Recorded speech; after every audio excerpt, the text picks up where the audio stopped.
kembali lagi bersama Putri D. Sudah siap untuk belajar? Nah, hari ini kita akan belajar tentang bunyi dan indera pendengaran.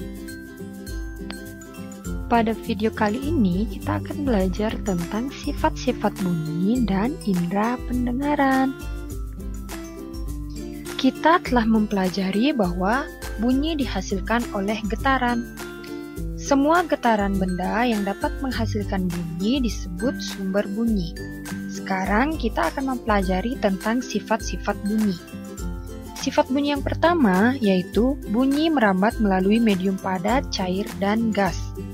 Bunyi juga dapat dipantulkan dan bunyi juga dapat diserap.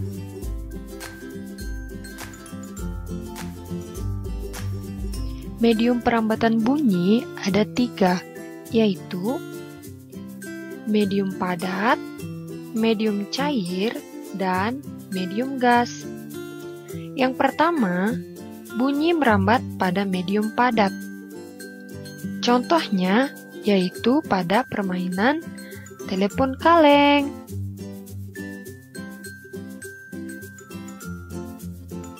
Yang kedua yaitu bunyi dapat merambat pada medium cair. Contohnya, mendengarkan air melalui corong yang baknya dipukul menggunakan batu. Yang ketiga yaitu perambatan bunyi melalui medium gas. Contohnya yaitu pada bunyi lonceng atau ketika berbicara bersama teman. Berikutnya yaitu jenis-jenis bunyi pantul. Yang pertama yaitu bunyi pantul yang memperkeras bunyi asli. Biasanya, jika jarak antara sumber bunyi dan dinding pemantul dekat, maka bunyi pantul terdengar hampir bersamaan dengan bunyi asli, sehingga akan memperkeras bunyi asli. Jenis bunyi pantul yang kedua yaitu gema. Gema merupakan bunyi pantul yang terdengar setelah bunyi aslinya terdengar terlebih dahulu. Gema biasanya terjadi jika bunyi dipantulkan oleh dinding pemantul yang sangat jauh. Nah, berikut ini merupakan contoh pemantulan bunyi gema.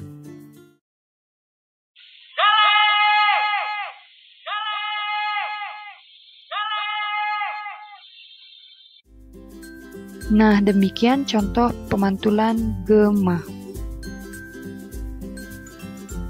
Jenis pantul yang ketiga yaitu gaung atau kerdam. Gaung atau kerdam merupakan bunyi pantul yang terdengar kurang jelas atau tidak sejelas bunyi aslinya.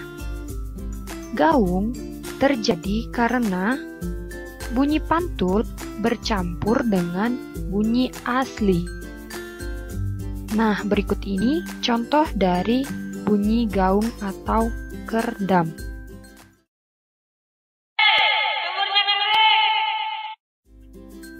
Nah, demikian contoh dari gaung atau kerdam. Sifat bunyi yang terakhir yaitu bunyi dapat diserap. Benda-benda yang dapat menyerap bunyi adalah benda yang permukaannya lunak. Benda yang demikian disebut dengan peredam bunyi. Contoh benda peredam bunyi adalah karpet, kertas, kain, busa, spons, wol, dan lain sebagainya. Berikutnya kita akan belajar tentang bagian-bagian telinga. Nah, kalian bisa perhatikan di sini telah ada gambar anatomi telinga. Jadi, setiap bagian-bagian ini memiliki nama serta fungsinya masing-masing. Nah, mulai dari yang pertama yaitu daun telinga. Daun telinga ini memiliki fungsi menangkap dan menyalurkan gelombang bunyi ke lubang telinga. Bagian berikutnya disebut dengan lubang telinga. Nah, fungsi dari lubang telinga ini adalah sebagai tempat masuknya gelombang bunyi ke saluran pendengaran. Bagian berikutnya disebut dengan saluran pendengaran. Fungsi dari saluran pendengaran ini adalah meneruskan rangsang gelombang bunyi ke gendang telinga. Daun telinga, lubang telinga, dan saluran pendengaran termasuk telinga bagian luar. Telinga luar adalah bagian telinga yang terletak di luar dan kontak langsung dengan lingkungan, yang memiliki fungsi umum untuk menangkap bunyi dari lingkungan untuk diteruskan ke telinga bagian tengah. Bagian berikutnya yaitu gendang telinga, atau bisa juga disebut dengan selaput gendang atau membran timpani.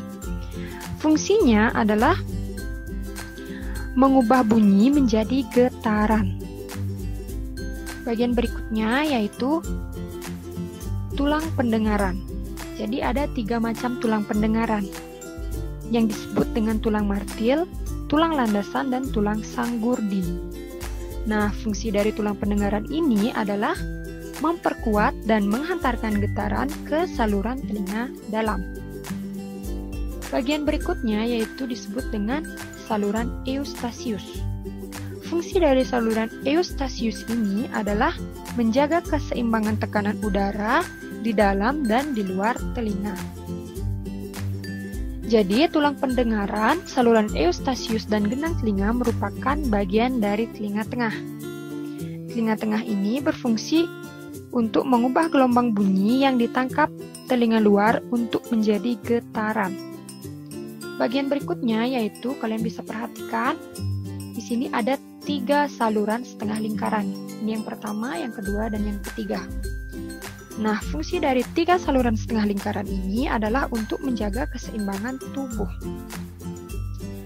Berikutnya, ada bagian yang disebut dengan rumah siput atau koklea, di mana fungsi dari rumah siput atau koklea ini adalah mengubah getaran menjadi impuls dan meneruskan ke otak. Bagian berikutnya ada saraf pendengaran, di mana saraf pendengaran ini berfungsi mengumpulkan semua getaran yang diterima untuk dikirim ke otak dan diproses oleh otak. Kemudian bagian yang terakhir itu disebut dengan otot pendengaran. Fungsi dari otot pendengaran ini adalah membantu kerja dari saraf pendengaran. Nah, berikutnya yaitu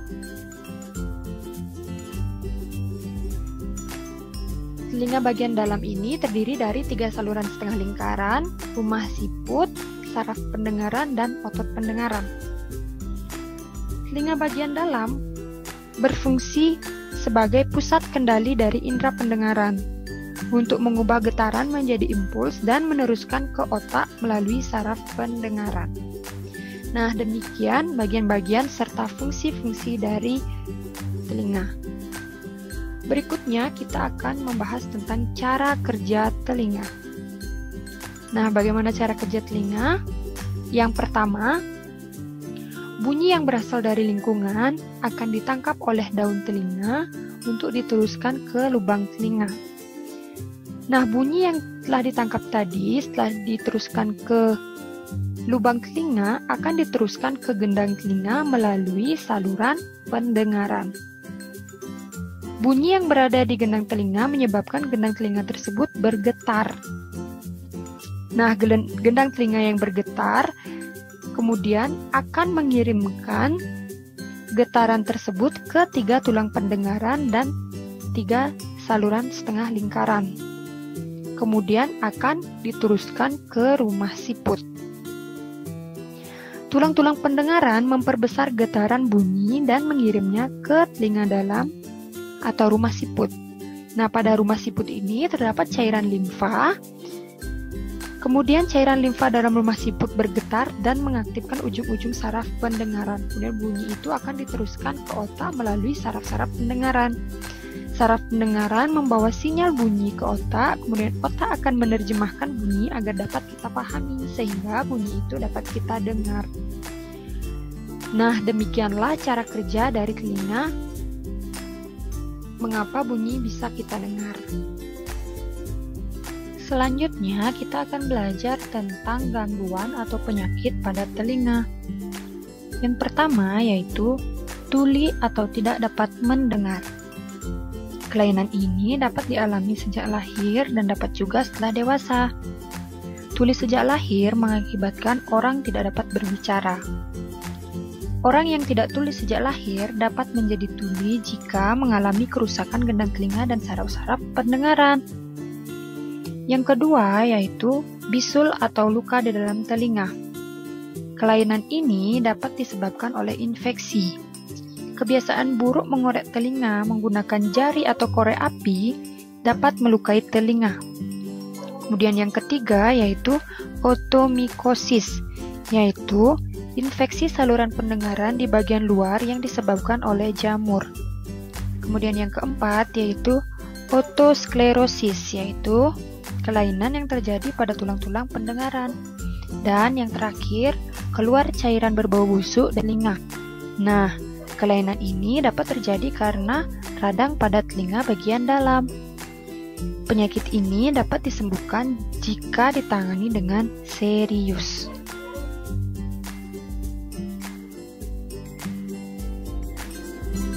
Selanjutnya, kita belajar cara menjaga kesehatan telinga.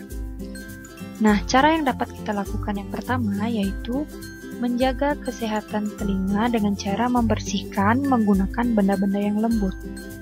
Menjaga kebersihan telinga agar lubang telinga tidak tersumbat harus berhati-hati supaya tidak merusak gendang telinga.